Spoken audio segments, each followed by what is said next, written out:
Okay guys, here's a quick video for a 2006 Honda Odyssey brake change. There are plenty of videos that kind of show the process beginning to end, but I wanted to show just a couple of key components to keep an eye on when you're changing the pads. If you're doing this for the first time at home, really nothing to be scared of once you have the wheel off. In this case we're using a 22mm to get the wheel off. Set that on the side, and then you have a caliper that's sitting here like so, and then the caliper sitting here. I have it attached with a plastic string so it doesn't put pressure on the hose. You don't want this to break or rupture. Before you can get the calipers off, there's a what is to be, I think, a 12mm bolt that goes here and another one out here, and then you're gonna need a 17mm wrench to hold this nut in place, okay?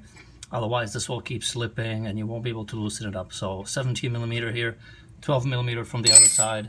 Make sure the caliper will then just come off. Don't hang the caliper by the hose. This is a key component for your braking system. You don't want to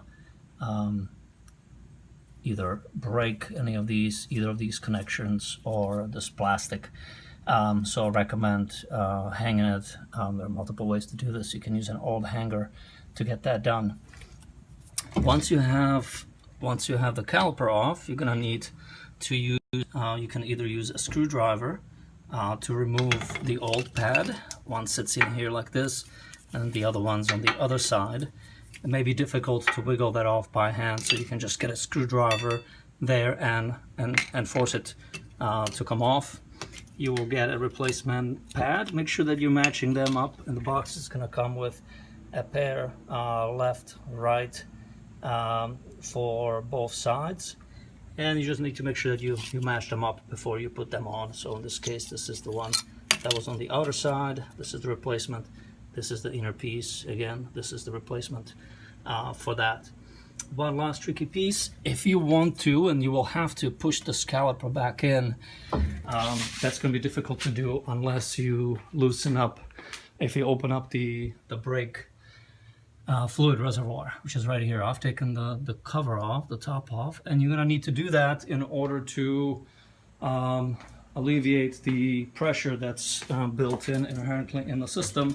And then you can just use a large screwdriver like so to push it and force it back in. You want to make sure the caliper is retreated all the way back in as much as possible. You're gonna need the extra space because, as you can see when you compare the new and old pads, the new pads are significantly wider, so you're gonna have to push the caliper back at least a half an inch. If you cannot put the caliper back on, it's because you haven't pushed it back enough. So make sure that the reservoir is open.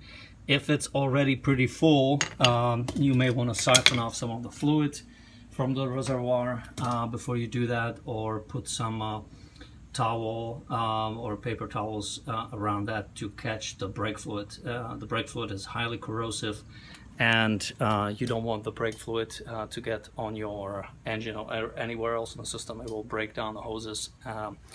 So that's it. If you have any comments, questions, post it on the comment section below. Thanks.